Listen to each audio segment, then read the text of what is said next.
Now that we know how to simplify, how to add, how to subtract, how to multiply, and how to divide with rational equations, we need to learn how to solve rational equations.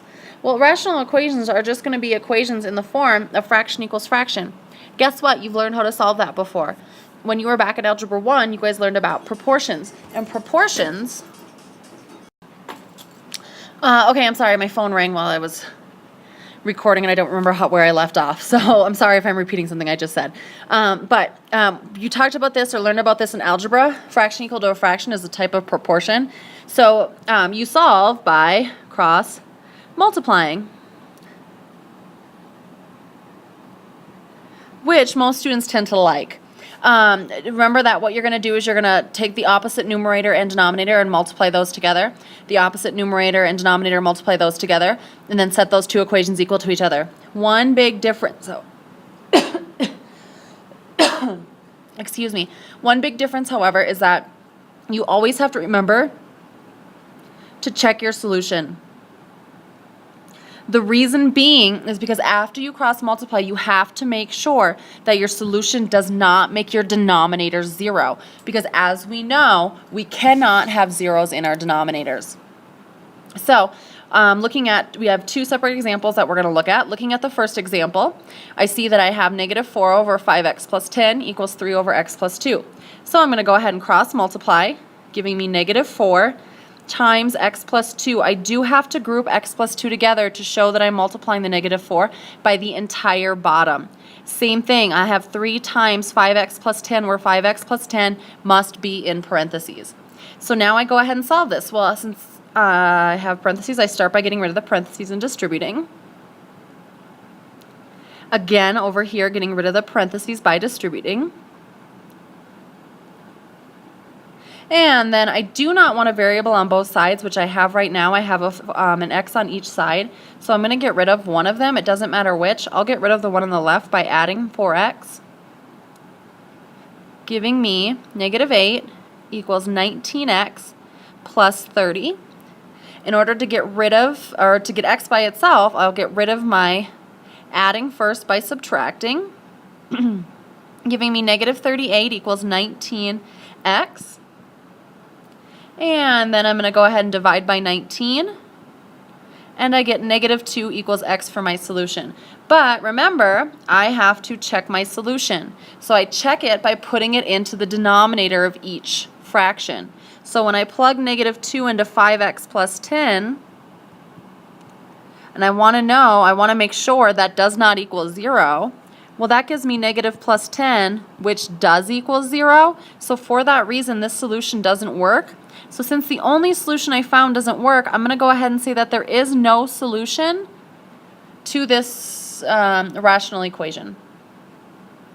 Looking at example 2, I'm going to do the same thing. I'm going to notice that I have fraction time equals fraction. So I'm going to go ahead and cross multiply, giving me negative 2 times x minus 4. I have to remember to group the x minus 4 together, equals 2 times x squared. X squared minus 2, again, that has to be in groups. So now I'm going to go ahead and distribute, giving me negative 2x plus 8 equals 2x squared minus 4. And now in the last example, I was linear. Notice this time I'm quadratic. So hopefully what you're recognizing or what you're remembering is that when I have quadratic equations, they have to be set equal to 0 so that I can solve them. So for that reason, it doesn't matter which side I put everything on. I personally don't like to have a negative on the quadratic form. So I'm going to go ahead and move everything over to the right. So I'm going to add 2x and subtract 8, giving me 0 equals 2x squared plus 2x minus 12. And now I can either use the quadratic formula or I can try factoring. I'm going to try factoring because I can already see they all have a GCF of 2. So I'm going to take that 2 out and be left with x squared plus x minus 6 inside. And then I'm going to notice that after taking out my GCF, I have a trinomial with a coefficient of 1. So I'm going to now try to get factors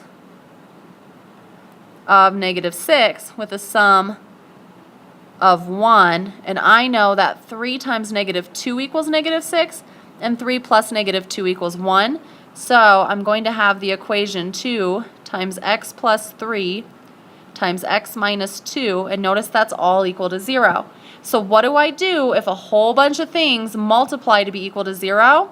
Well, I set each piece equal to 0. So either 2 equals 0, x plus 3 equals 0, or x minus 2 equals 0. Well, that doesn't make sense. If I solve this, I subtract 3 and get x equals negative 3. If I solve this equation, I add 2 and get x equals 2. So those are my solutions. But I have to check them. So I check them by plugging them into the denominator. I have to make sure they do not make the denominator 0.